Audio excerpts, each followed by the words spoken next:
Hi, this is Thunder E from Booredatwork.com, and today we're doing the review of the Nokia Lumia 620.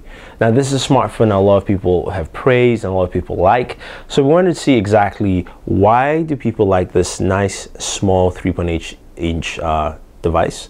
It's got a replaceable back cover, and what other features does it have? So let's jump into the review and see what the Nokia Lumia 920 is all about.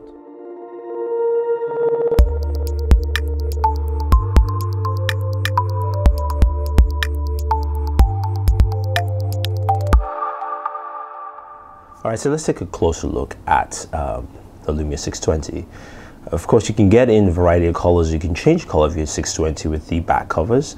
You have it in lime green, magenta, blue. There's also yellow, a black, and white. And the magenta and blue have a matted finish, and the lime green has a glossy finish here.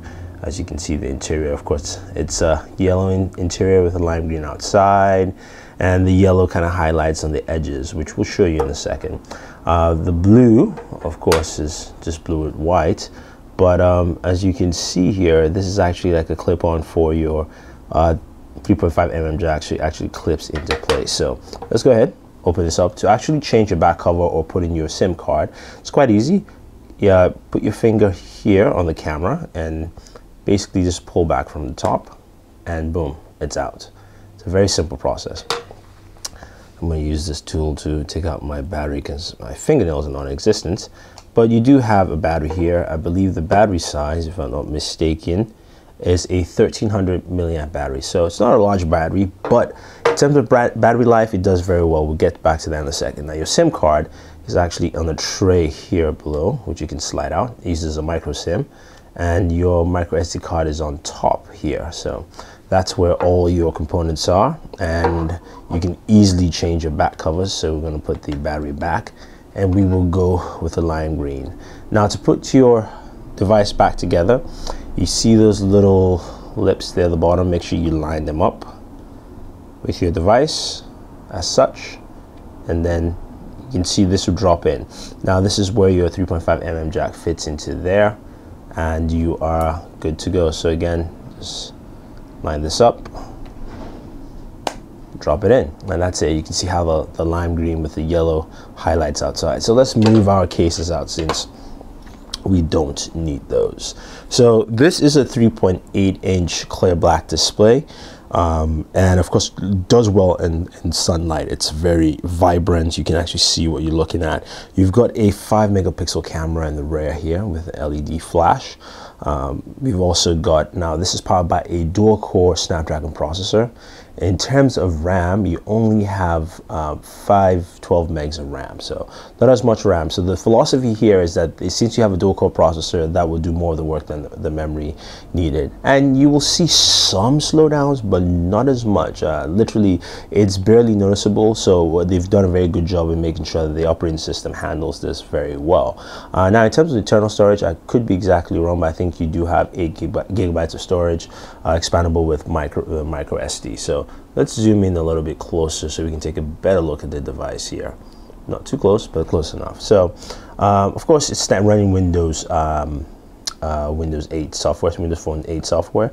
As you can see with Nokia's line of additions, you do have, of course, the Nokia Transit, Nokia Lens. All the Nokia apps you can think of are available in the store. Now, this is an international device. It's not available in the US through a carrier. You can pick it up. It's roughly around $260, so it's actually relatively inexpensive.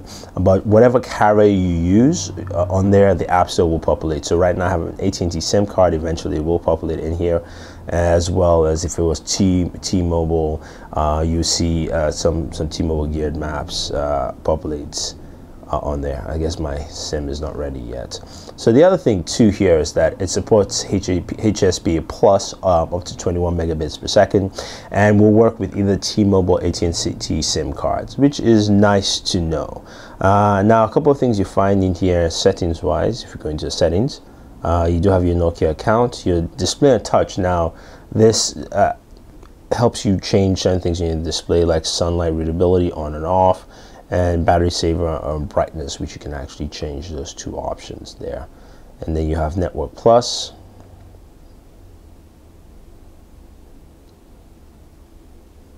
Check your network settings, full SMS character, reduce. You can see all the different options you have here for that. Go ahead back. You got extras and info.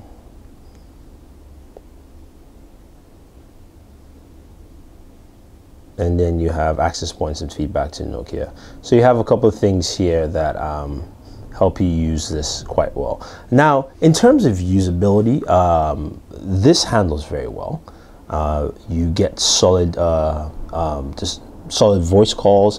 Now, I noticed with the voice calls on T-Mobile and AT&T, T-Mobile voice calls sounded clearer, AT&T not so much. It might be something you might need to contact your carrier to actually set it up properly, but just throwing my SIM card in there, T-Mobile sounded much clearer than AT&T, so that might just be a carrier issue rather than the device itself. Now, what a lot of people have praised about this device is just that this is the personification of what Windows Phone is. It's the way that the platform can go across different hardware specs, if you will. Now, this is a lower end device. Again, it retails for $260. You can pick it up at eBay for $260 for this, and you have your full-fledged smartphone. I mean, some people might say that's a little expensive, but you think about the discounted devices you get. If you're trying to buy them outright, you're paying about $300. The cheap ones, the ones that are $50 or so on your carrier. So you do have that. Now, in terms of photos, the photos are decent photos.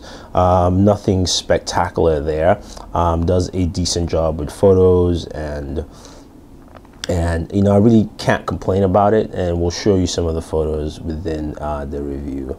But overall, it's decent photos, does a fairly good job, and handles things pretty well overall. So let's go ahead and round up this review. All right, so we've taken a good look at this guy, the Lumia 920 from Nokia, and I will say I'm quite impressed with the device.